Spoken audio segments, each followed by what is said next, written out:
श्री गणेशाय नमः। ओम संभ्रामि देवदेवेश वक्रतुंडम महाबलम षडक्षरम कृपा सिंधु नमामि ऋन्मुक्तये। महागणपतिं देवं महासत्वं महाबलं महाविघ्नहरं सौम्यं नमामि ऋन्मुक्तये। एकाक्षरम् एकदन्तम् एक ब्रह्म सनातनम् एकमेवाद्वितीयं च नमामि ऋन्मुक्तये। शुक्लाम्बरं शुक्लवर्णं शुक्लगन्धानुलेपनं सर्वशुक्लमयं देवं नमामि ऋन्मुक्तये। रक्ताम्बरं रक्तवर्णं रक्तगन्धानुलेपनं रक्तपुष्पे पूज्यमानं नमामि ऋन्मुक्तये। कृष्णाम्बरं कृष्णवर्णं कृष्णगन्धानुलेपनं कृष्णपुष्पे पूज्यमानं नमामि ऋन्मुक्तये। पीताम्बरं पीतवर्णं पीतगन्धानुलेपनं पीतपुष्पे पूज्यमानं नमामि ऋन्मुक्तये। नीलाम्बरं नीलवर्णं नीलगन्धानुलेपनं नीलपुष्पे पूज्यमानं नमामि ऋन्मुक्तये। धूम्राम्बरं धूम्रवर्णं धूम्रगन्धानुलेपनं धूम्रपुष्पे पूज्यमानं नमामि ऋन्मुक्तये। सर्वाम्बरं सर्ववर्णं सर्वगन्धानुलेपनं सर्वपुष्पे पूज्यमानं नमामि ऋन्मुक्तये। भद्रजातं च रूपं च पाशाङ्कुशधरं शुभं सर्वविघ्नहरं देवं नमामि ऋन्मुक्तये। ओम संभ्रामि देवदेवेश वक्रतुंडं महाबलं षडक्षरं कृपा सिंधु नमामि ऋन्मुक्तये। महागणपतिं देवं महासत्वं महाबलं महाविघ्नहरं सौम्यं नमामि ऋन्मुक्तये। एकाक्षरम् एकदन्तम् एक ब्रह्म सनातनम् एकमेवाद्वितीयं च नमामि ऋन्मुक्तये। शुक्लाम्बरं शुक्लवर्णं शुक्लगन्धानुलेपनं सर्वशुक्लमयं देवं नमामि ऋन्मुक्तये। रक्ताम्बरं रक्तवर्णं रक्तगन्धानुलेपनं रक्तपुष्पे पूज्यमानं नमामि ऋन्मुक्तये। कृष्णाम्बरं कृष्णवर्णं कृष्णगन्धानुलेपनं कृष्णपुष्पे पूज्यमानं नमामि ऋन्मुक्तये। पीताम्बरं पीतवर्णं पीतगन्धानुलेपनं पीतपुष्पे पूज्यमानं नमामि ऋन्मुक्तये। नीलाम्बरं नीलवर्णं नीलगन्धानुलेपनं नीलपुष्पे पूज्यमानं नमामि ऋन्मुक्तये।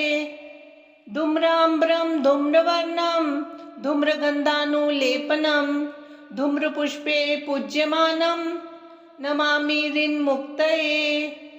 सर्वाम्बरं सर्ववर्णं सर्वगन्धानुलेपनं सर्वपुष्पे पूज्यमानं नमामि ऋन्मुक्तये।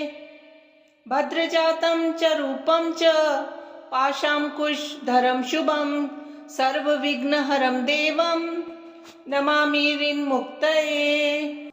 ओम संभ्रामि देवदेवेश वक्रतुंडं महाबलं षडक्षरं कृपा सिंधु नमामि ऋन्मुक्तये। महागणपतिं देवं महासत्वं महाबलं महाविघ्नहरं सौम्यं नमामि ऋन्मुक्तये। एकाक्षरम् एकदन्तम् एक ब्रह्म सनातनम् एकमेवाद्वितीयं च नमामि ऋन्मुक्तये।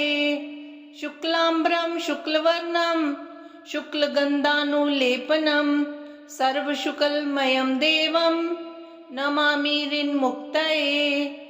रक्ताम्बरं रक्तवर्णं रक्तगन्धानुलेपनं रक्तपुष्पे पूज्यमानं नमामि ऋन्मुक्तये। कृष्णाम्बरं कृष्णवर्णं कृष्णगन्धानुलेपनं कृष्णपुष्पे पूज्यमानं नमामि ऋन्मुक्तये। पीताम्बरं पीतवर्णं पीतगन्धानुलेपनं पीतपुष्पे पूज्यमानं नमामि ऋन्मुक्तये। नीलाम्बरं नीलवर्णं नीलगन्धानुलेपनं नीलपुष्पे पूज्यमानं नमामि ऋन्मुक्तये। धूम्राम्बरं धूम्रवर्णं धूम्रगन्धानुलेपनं धूम्रपुष्पे पूज्यमानं नमामि ऋन्मुक्तये। सर्वाम्बरं सर्ववर्णं सर्वगन्धानुलेपनं सर्वपुष्पे पूज्यमानं नमामि ऋन्मुक्तये। भद्रजातं च रूपं च पाशाङ्कुशधरं शुभं सर्वविघ्नहरं देवं नमामि ऋन्मुक्तये। ॐ संरामि देवदेवेश वक्रतुण्डं महाबलं षड्क्षरं कृपासिन्धु नमामि ऋन्मुक्तये। महागणपतिं देवं महासत्वं महाबलं महाविघ्नहरं सौम्यं नमामि ऋन्मुक्तये।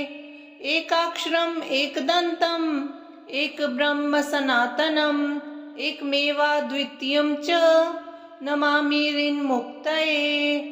शुक्लाम्बरं शुक्लवर्णं शुक्लगन्धानुलेपनं सर्वशुक्लमयं देवं नमामि ऋन्मुक्तये। रक्ताम्बरं रक्तवर्णं रक्तगन्धानुलेपनं रक्तपुष्पे पूज्यमानं नमामि ऋन्मुक्तये। कृष्णाम्बरं कृष्णवर्णं कृष्णगन्धानुलेपनं कृष्णपुष्पे पूज्यमानं नमामि ऋन्मुक्तये। पीताम्बरं पीतवर्णं पीतगन्धानुलेपनं पीतपुष्पे पूज्यमानं नमामि ऋन्मुक्तये। नीलाम्बरं नीलवर्णं नीलगन्धानुलेपनं नीलपुष्पे पूज्यमानं नमामि ऋन्मुक्तये। धूम्राम्बरं धूम्रवर्णं धूम्रगन्धानुलेपनं धूम्रपुष्पे पूज्यमानं नमामि ऋन्मुक्तये।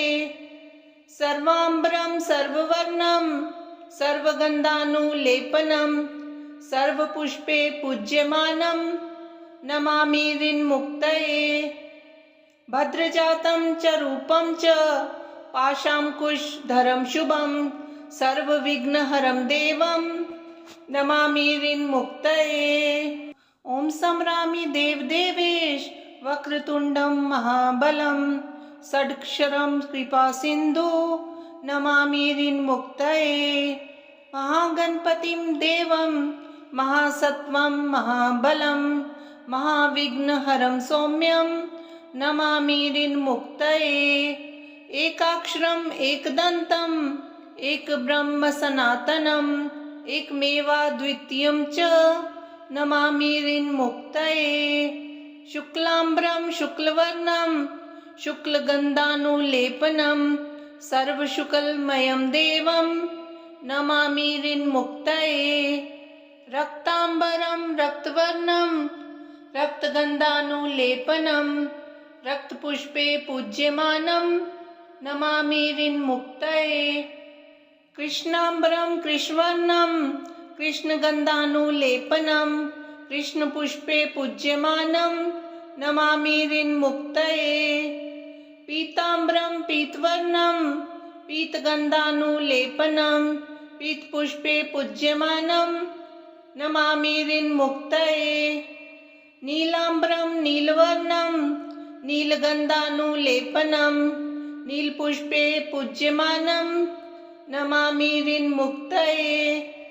धूम्राम्बरं धूम्रवर्णं धूम्रगन्धानुलेपनं धूम्रपुष्पे पूज्यमानं नमामि ऋन्मुक्तये। सर्वाम्बरं सर्ववर्णं सर्वगन्धानुलेपनं सर्वपुष्पे पूज्यमानं नमामि ऋन्मुक्तये। भद्रजातं च रूपं च पाशाङ्कुशधरं शुभं सर्वविघ्नहरं देवं नमामि ऋन्मुक्तये। ॐ संरामि देवदेवेश वक्रतुण्डं महाबलं षड्क्षरं कृपासिन्धु नमामि ऋन्मुक्तये। महागणपतिं देवं महासत्वं महाबलं महाविघ्नहरं सौम्यं नमामि ऋन्मुक्तये। एकाक्षरम् एकदन्तम् एकब्रह्म सनातनम् एकमेवाद्वितीयं च नमामि ऋन्मुक्तये। शुक्लाम्बरं शुक्लवर्णं शुक्लगन्धानुलेपनं सर्वशुक्लमयं देवं नमामि ऋन्मुक्तये।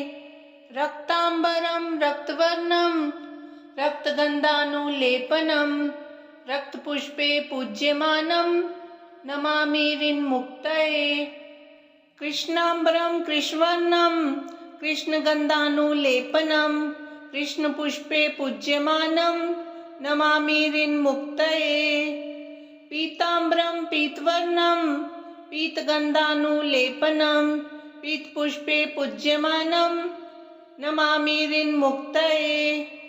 नीलाम्बरं नीलवर्णं नीलगन्धानुलेपनं नीलपुष्पे पूज्यमानं नमामि ऋन्मुक्तये। धूम्राम्बरं धूम्रवर्णं धूम्रगन्धानुलेपनं धूम्रपुष्पे पूज्यमानं नमामि ऋन्मुक्तये। सर्वाम्बरं सर्ववर्णं सर्वगन्धानुलेपनं सर्वपुष्पे पूज्यमानं नमामि ऋन्मुक्तये। भद्रजातं च रूपं च पाशाङ्कुशधरं शुभं सर्वविघ्नहरं देवं नमामि ऋन्मुक्तये। ॐ संरामि देवदेवेश वक्रतुण्डं महाबलं षड्क्षरं कृपासिन्धु नमामि ऋन्मुक्तये। महागणपतिं देवं महासत्वं महाबलं महाविघ्नहरं सौम्यं नमामि ऋन्मुक्तये। एकाक्षरम् एकदन्तम् एकब्रह्म सनातनम् एकमेवाद्वितीयं च नमामि ऋन्मुक्तये। शुक्लाम्बरं शुक्लवर्णं शुक्लगन्धानुलेपनं सर्वशुक्लमयं देवं नमामि ऋन्मुक्तये। रक्ताम्बरं रक्तवर्णं रक्तगन्धानुलेपनं रक्तपुष्पे पूज्यमानं नमामि ऋन्मुक्तये। कृष्णाम्बरं कृष्णवर्णं कृष्णगन्धानुलेपनं कृष्णपुष्पे पूज्यमानं नमामि ऋन्मुक्तये। पीताम्बरं पीतवर्णं पीतगन्धानुलेपनं पीतपुष्पे पूज्यमानं नमामि ऋन्मुक्तये। नीलाम्बरं नीलवर्णं नीलगन्धानुलेपनं नीलपुष्पे पूज्यमानं नमामि ऋन्मुक्तये। धूम्राम्बरं धूम्रवर्णं धूम्रगन्धानुलेपनं धूम्रपुष्पे पूज्यमानं नमामि ऋन्मुक्तये। सर्वाम्बरं सर्ववर्णं सर्वगन्धानुलेपनं सर्वपुष्पे पूज्यमानं नमामि ऋन्मुक्तये। भद्रजातं च रूपं च पाशाङ्कुशधरं शुभं सर्वविघ्नहरं देवं नमामि ऋन्मुक्तये। ॐ संरामि देवदेवेश वक्रतुण्डं महाबलं षड्क्षरं कृपासिन्धु नमामि ऋन्मुक्तये। महागणपतिं देवं महासत्वं महाबलं महाविघ्नहरं सौम्यं नमामि ऋन्मुक्तये। एकाक्षरम् एकदन्तम् एकब्रह्म सनातनम् एकमेवाद्वितीयं च नमामि ऋन्मुक्तये। शुक्लाम्बरं शुक्लवर्णं शुक्लगन्धानुलेपनं सर्वशुक्लमयं देवं नमामि ऋन्मुक्तये। रक्ताम्बरं रक्तवर्णं रक्तगन्धानुलेपनं रक्तपुष्पे पूज्यमानं नमामि ऋन्मुक्तये।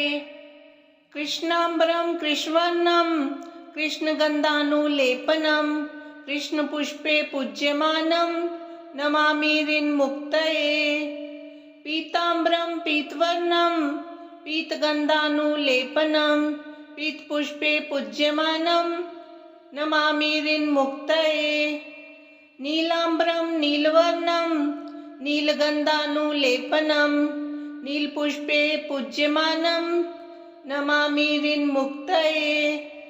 धूम्राम्बरं धूम्रवर्णं धूम्रगन्धानुलेपनं धूम्रपुष्पे पूज्यमानं नमामि ऋन्मुक्तये। सर्वाम्बरं सर्ववर्णं सर्वगन्धानुलेपनं सर्वपुष्पे पूज्यमानं नमामि ऋन्मुक्तये। भद्रजातं च रूपं च पाशाङ्कुशधरं शुभं सर्वविघ्नहरं देवं नमामि ऋन्मुक्तये। ॐ संरामि देवदेवेश वक्रतुण्डं महाबलं षडक्षरं कृपासिन्धु नमामि ऋन्मुक्तये। महागणपतिं देवं महासत्त्वं महाबलं महाविघ्नहरं सौम्यं नमामि ऋन्मुक्तये।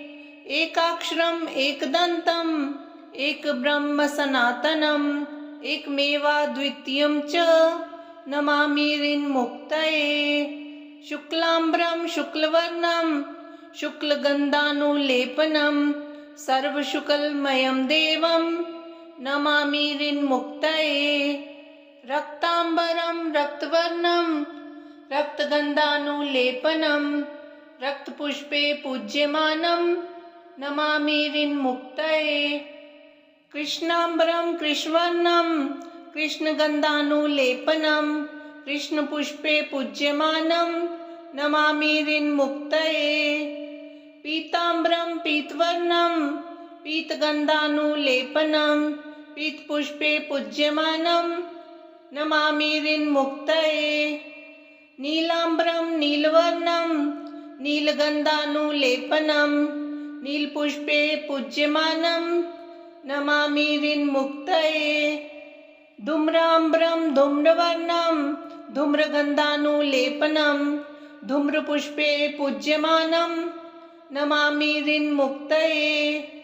सर्वाम्बरं सर्ववर्णं सर्वगन्धानुलेपनं सर्वपुष्पे पूज्यमानं नमामि ऋन्मुक्तये।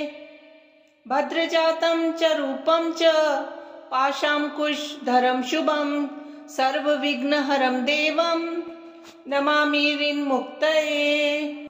ॐ संरामि देवदेवेश वक्रतुण्डं महाबलं षडक्षरं कृपासिन्धु नमामि ऋन्मुक्तये। महागणपतिं देवं महासत्त्वं महाबलं महाविघ्नहरं सौम्यं नमामि ऋन्मुक्तये। एकाक्षरम् एकदन्तम् एकब्रह्म सनातनम् एकमेवाद्वितीयं च नमामि ऋन्मुक्तये। शुक्लाम्बरं शुक्लवर्णं शुक्लगन्धानुलेपनं सर्वशुक्लमयं देवं नमामि ऋन्मुक्तये। रक्ताम्बरं रक्तवर्णं रक्तगन्धानुलेपनं रक्तपुष्पे पूज्यमानं नमामि ऋन्मुक्तये। कृष्णाम्बरं कृष्णवर्णं कृष्णगन्धानुलेपनं कृष्णपुष्पे पूज्यमानं नमामि ऋन्मुक्तये। पीताम्बरं पीतवर्णं पीतगन्धानुलेपनं पीतपुष्पे पूज्यमानं नमामि ऋन्मुक्तये।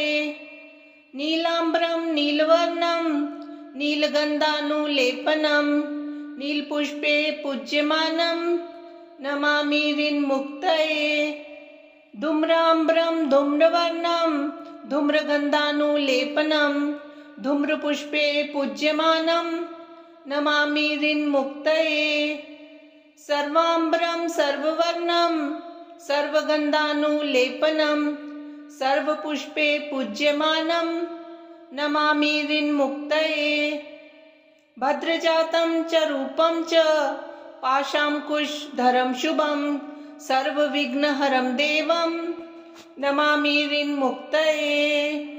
ॐ संरामि देवदेवेश वक्रतुण्डं महाबलं षडक्षरं कृपासिन्धु नमामि ऋन्मुक्तये। महागणपतिं देवं महासत्वं महाबलं महाविघ्नहरं सौम्यं नमामि ऋन्मुक्तये। एकाक्षरम् एकदन्तं एकब्रह्म सनातनम् एकमेवाद्वितीयं च नमामि ऋन्मुक्तये। शुक्लाम्बरं शुक्लवर्णं शुक्लगन्धानुलेपनं सर्वशुक्लमयं देवं नमामि ऋन्मुक्तये। रक्ताम्बरं रक्तवर्णं रक्तगन्धानुलेपनं रक्तपुष्पे पूज्यमानं नमामि ऋन्मुक्तये। कृष्णाम्बरं कृष्णवर्णं कृष्णगन्धानुलेपनं कृष्णपुष्पे पूज्यमानं नमामि ऋन्मुक्तये।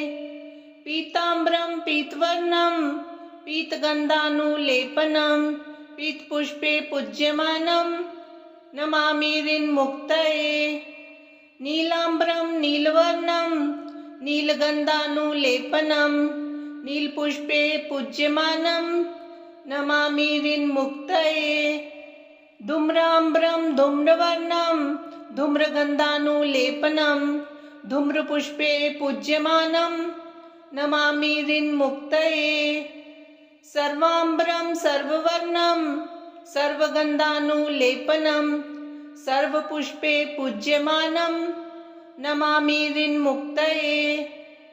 भद्रजातं च रूपं च पाशाङ्कुशधरं शुभं सर्वविघ्नहरं देवं नमामि ऋन्मुक्तये। ये पठेत् ऋन्हरं स्तोत्रं प्रातःकाले सुधीनरः षण्मासाभ्यन्तरे चैव ऋन्छेदो भविष्यति।